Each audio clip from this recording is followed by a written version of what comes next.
김학의 차관 같은 경우는 너무나 끔찍한 사건이었거든요. 이쪽 최고 권력자가 그렇게 해라 하지 않으면 가능하지 않은 일이에요. 황교안을 겨냥한 듯한 움직임이죠. 황교안이라는 이름 자체가 등장만 하면 인화성이 상당히 좀 큰 그런 사건.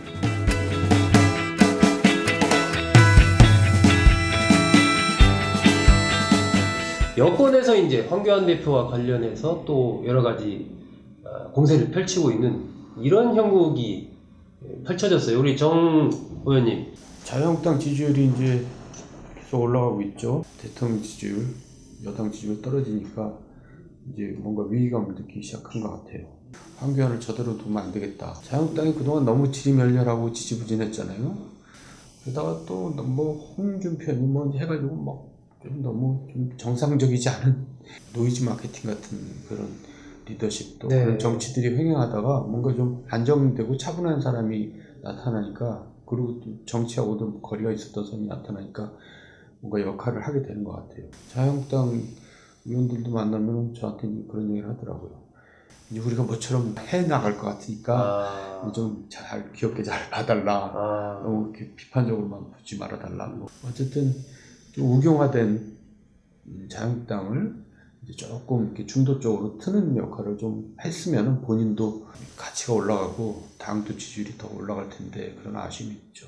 황교안 대표가 이제 차기 대선 주자에서도 안정적인 그런 이제 리더십을 기대를 하고 있는데, 문제는 계속해서 공격을 받을 수밖에 없는 것이고, 황라땡, 황교안 나오면 땡큐라는 것 자체가 그런 이제는 조짐이 보이기 시작하는 거죠. 대표적인 것이 이 황교안 총리가 검찰농단, 박근혜 정부 때 법무부 장관을 역임했었기 때문에 관련된 거 아닌가. 김학의 전 법무차관하고도 관련성을 이야기하고 있고, 또 하나는 이제 KT 특혜 채용은 20대, 30대 젊은 세대도 공격받을 수 있는 부분인데, 아직까지 의혹이 이것이 무슨 사실로 밝혀진 건 없습니다. 하지만 이제 이런 공격 지점이 계속 생겨난다는 것은 이것이 자칫 사실로 드러난다면 상당히 큰 부담이 될 수밖에 없고, 황교안으로 인해서 올랐던 지지율이 황교안으로 인해서도 내려갈 수가 있는 것이죠. 그 문재인 대통령도 어쨌든 버닝썬 사건, 또 장자연 사건, 김학의 전 차관 사건 등에 대해서 철저히 조사할 필요가 있다 이렇게 얘기를 하면서, 이 김학의 전 차관과 관련된 그 당시에 2013년이죠. 당시에 황교안 대표가 이제 법무장관으로 있었으니까, 그러다 보니까 여권에서는 그럼 황 장관도 황 대표도 관련이 있는 것 아니냐, 거기에 대해서 밝혀라, 이렇게 지금 공세를 펼치고 있는 것이거든요. 황교안을 겨냥한 듯한 이제 움직임이죠. 사실 김학의 차관 같은 경우는 제 개인적으로는 친구기도 하지만 말하기 불편하지만 네. 어쨌든 그런 사건들이 많았어요. 검찰 쪽에. 네. 이제 이런 거가 되풀이되지 않으려면 그걸 밝혀내는 것도 중요하지만 그 당시에 수사했던 검사들을 어떻게 조치를 해야지 이게 재발이 안 되지. 네. 검찰 전체에 체면이 손상되는 좀 그렇잖아요. 네. 그런데다가 임명권자도 문제가 되죠. 어떻게 이런 사람을 저 임명했느냐. 폭탄이 막 그러니까 이제 사방을 이건 차라리 덮는 게 낫다 해서 이제 덮여진 사건인데, 문제는 장관이 그걸 몰랐냐. 사실 몰랐다 그러면 이상한 거죠. 그건 장관이 완전히 핫빠진 거죠. 핫빠진 거죠. 차관이 그 지경이 돼 있는데 장관이 아무것도 몰랐다? 그래서 정부 쪽에서나 뭐 하여간 조사위 쪽 이런 쪽에서는 황교안과의 관련성이 나오는 진술을 어떻게든지 확보하는 것이 최대한 목표가 아닐까 이렇게 생각이 듭니다. 일단 이 부분에 대해서 황 대표는 지난번에 이제 해명하기를 검증 과정에 문제가 없어서 임명을 했고, 그런 뒤 며칠 뒤에 문제가 터져서 보도가 나왔다. 그게 이 사건과 관련 내가 알고 있는 전부다. 우리 아들은 KT를 포함한 5개 대기업의 채용에 합격했다.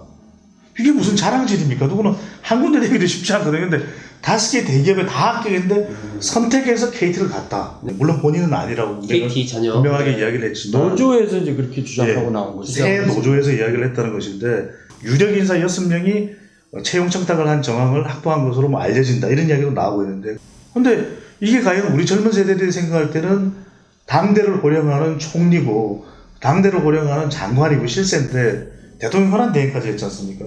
그러면 우리 사회가 모를 것 같아도 모를 수가 없다는 거죠. 그러니까 아버지 입장에서는 우리 애가 정말 똑똑해야지만, 바깥에서 쉽게 보는 사람들은 누구 아들인데? 아니, 정 의원님 정말 모릅니까? 기업 담당자들이 대관하는 사람들도 있는데요.